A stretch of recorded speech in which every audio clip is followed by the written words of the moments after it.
New Journey, a short story by Daffodil. Hi, ako si Cynthia. Mahigit 1 year na mula nang ginawa ko ang isa sa pinakamalaking desisyon sa buhay ko. Nag-resign ako sa trabaho. Wala akong malaking ipon noon.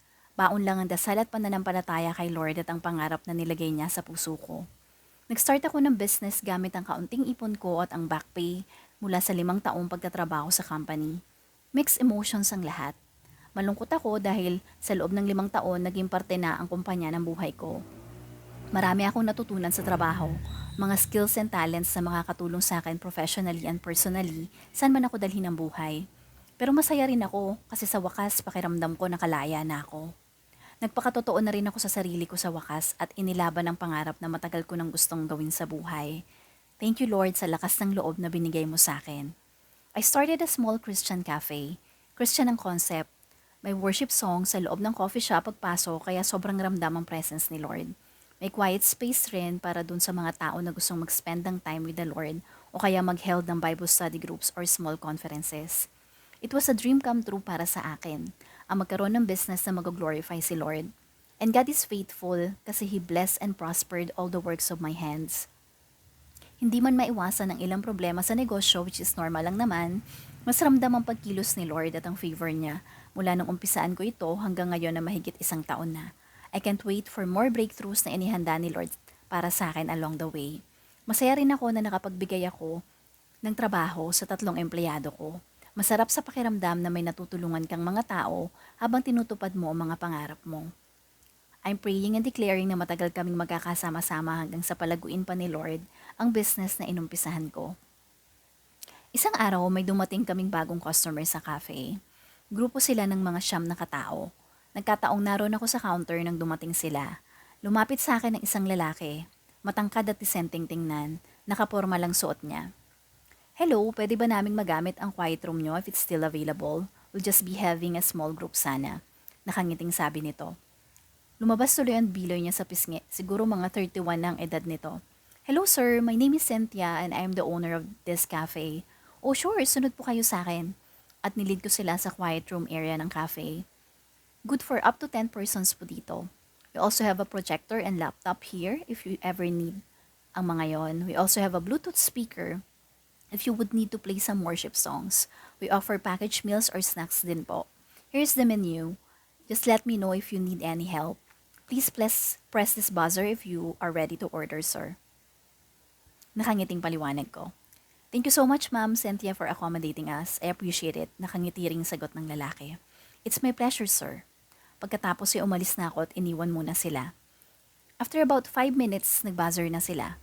Muli akong bumalik sa quiet room. Si sir na rin ang umorder. Narinig ko na tinatawag siyang Sir Jake ng mga kasama niya, kaya naisip kong marahil ay boss nila siya. Pagkatapos makuha ang order nila, magalang ako nagpaalam para maasikaso ng mga pagkaing in-order nila. After about 20 minutes, handa na ang lahat. Inutusan ko ang 2 crew ko na ipasok na sa quiet room mga orders nila. Maya-maya, pabirong lumapit sa akin si Ryan, isa sa mga crew na nagdala ng orders sa kanila. Ma'am, tinatanong ni Sir sa loob kung bakit hindi ka raw sumama sa pagdadala ng order. Uy! Hoy Ryan, ano ka ba? Huwag kang ang ganyan, baka may asawa ng tao, ikaw talaga. Hindi ma'am, sabi naman ni Monica, isang crew na kasama rin ni Ryan na nagpasok ng order sa loob. Niloloko nga siya ng mga kasama niya eh. Narinig ko sabi nila, Sir baka single si ma'am. Sabay tanong sa akin nung kasama niya kung single ka ba raw at walang boyfriend. Eh syempre, sabi ko, single and available. Tapos naghiyawan ng mga kasama niya, sabi sa kanya, Sir, kunin mo na ang number.